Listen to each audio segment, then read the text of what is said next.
And welcome back to the show. It is time to tackle a viewer question in this week's Genesis Science Q&A. Our submission is from Kim on YouTube, who asks, if the pre-fallen world had no death, then when and where did the cycle of producer, consumer, decomposers come from? Where did all of the predatory teeth and the ripping claws come from? Thank you so much for that question, Kim. It's important that we talk about teeth for just a second. Just because an animal has sharp, pointy teeth doesn't tell us a whole lot about that animal. There are actually quite a number of different creatures alive today that have sharp, pointy teeth. And they're vegetarians, or they don't eat meat at all, or they survive predominantly by using the serrations to crush plant material or fruits. Or we could go on and on about how sharp teeth actually serve as a benefit, not just for meat eaters. A lot of times on our fruit knives or on other types of knives as a chef, we're using serrations not just to get through meat. So that's one incredibly important consideration. Another important consideration is that the fall happened pretty early on. The fall of man actually was very, very early in the history of the world.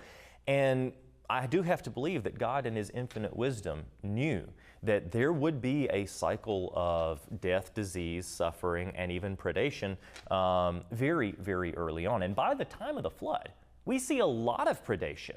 I lead dinosaur digs. I lead paleo digs in Kansas, where we're digging up the bones of massive animals. And sometimes on these massive bones that we dig up, we see these tooth marks. We see actual bite marks on the bones of whatever creature it is, where predatory sea creatures and even predatory fish, large 18-foot long Zophaectinus, are chewing on these other creatures. So what that means is that there was a lot of death, disease, suffering that happened pretty early on. And that affected the entire world. So the pre-fallen world had absolutely no death, but it didn't last long because guess what? We are humans and we tend to mess things up. Given the opportunity, we tend to want to try to put ourselves in the position of God, choose our own rules, and ultimately that doesn't benefit society. Listen, we love connecting with thoughtful viewers like you, so remember to keep these questions coming. You can actually reach out to us on social media, or you can send us an email at comments@genesissciencenetwork.com.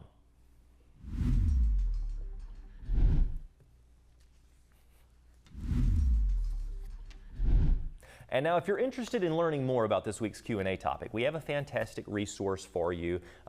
You can take advantage of this. It's called The Ecology Book by Tom Hennigan and Gene Leitner. It's a comprehensive guide that explores the intricate relationships within ecosystems and the principles of ecological science. This fascinating book takes you on a vivid journey through the planet's diverse habitats, unraveling the complex web of interactions between living organisms and their surroundings. Designed with versatility in mind, the book actually caters to a wide audience, making it a great option for families who might be homeschooling or anyone who's eager to deepen their understanding of the natural world. Its multi-age format comes complete with color-coded sections for various grade levels and ensures adaptability across different stages of learning. The Ecology Book breathes life into ecological studies by featuring profiles of trailblazing scientists and their groundbreaking work, practical guidance on environmental stewardship. That's right. As a conservative, as a Bible-believing Christian, I believe in environmental stewardship. That doesn't mean that we don't use what the Lord has provided, but it means that we steward the resources that He has given us, including environmental stewardship. This book has stunning full-color photographs and detailed illustrations and a biblical perspective that integrates ecology and faith. Whether you're a student, whether you're an educator, or simply curious about the natural world, this resource offers a unique fusion of scientific exploration and spiritual reflection. It serves as a powerful testament to the intentional and relational design of our environment, encouraging us to look beyond random chance and appreciate the intricacy of all of God's creation. You can visit the Creation Superstore at creationsuperstore.com, or you can call 931-212-7990 to obtain your copy today.